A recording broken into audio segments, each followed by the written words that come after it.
সন্দীপ ঘোষের কাছে সিবিআই এর তদন্তকারী আধিকারিকদের একগুচ্ছ প্রশ্ন। এই সন্দীপ ঘোষ যেহেতু প্রাক্তন অধ্যক্ষ হিসেবে ঘটনার সময় উপস্থিত ছিলেন, তার প্রথম প্রতিক্রিয়া কি ছিল?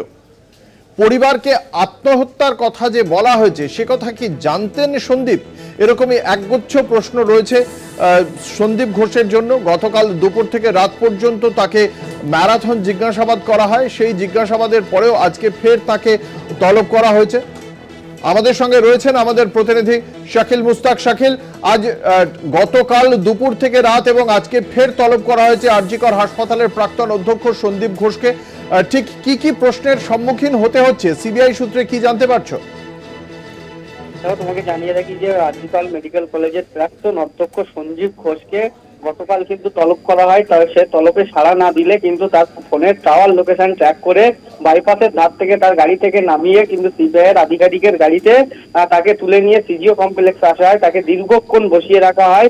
তারপরেই কিন্তু 9:30 থেকে, সূত্রের যেটি খবর, রাত 9:30 থেকে তাকে জিজ্ঞাসাবাদ প্রক্রিয়া চালানো শুরু করা হয়। এরপরেই রাত 1:30 নাগাদ তাকে ছেড়ে দেওয়া হয়। এরপরেই কিন্তু তিনি সে বেলেঘাটার বাড়িতে চলে যান। সেখান থেকে আবার পরের দিন সকালবেলা, কিন্তু আজ সকালবেলা সিবিআই এর আধিকারিকরা তাকে তলব করে। এরপরেই কিন্তু সে সিজিও কমপ্লেক্স সকাল 11টা নাগাদ আসে এবং সংবাদ মাধ্যমের প্রশ্নের উত্তর তিনি দেন যে তদন্তে আমি সহযোগিতা করছি সিবিআই কে এবং তদন্তে সব রকম সহযোগিতা করব। আমাকে কিন্তু সিবিআই গ্রেফতার করেনি। এরপরেই কিন্তু সিজিও কমপ্লেক্সের সিবিআই দপ্তরে তাকে সে চলে যায়। এরপরেই কিন্তু বেশ কিছু প্রশ্নমালা তার জন্য তৈরি করা হয়েছে। গতকাল যে পড়ুয়ারা এবং সেই রাতে কর্মরত যে স্টাফরা ছিল সেই স্টাফদের কিন্তু জিজ্ঞাসাবাদ করে গতকাল। এরপরেই জিজ্ঞাসাবাদ করার পরে তাদের যে বয়ান, সেই বয়ান কিন্তু রেকর্ড করে রাখা হয়েছে সন্দীপ ঘোষকে, এবং যে জিজ্ঞাসাবাদ করা হবে সেই বয়ানের সঙ্গে মিলছে কি সন্দীপ ঘোষের বয়ান, সেই সবগুলো খতিয়ে দেখবে সিবিআই এর আধিকারিকরা। এবং কেন সে কি মারফতকে, সূত্র মারফত যেটি জানা যাচ্ছে, সেদিন ঘটনা জানতে পারার পর প্রথম প্রতিক্রিয়া কিন্তু কি ছিল সন্দীপ ঘোষের।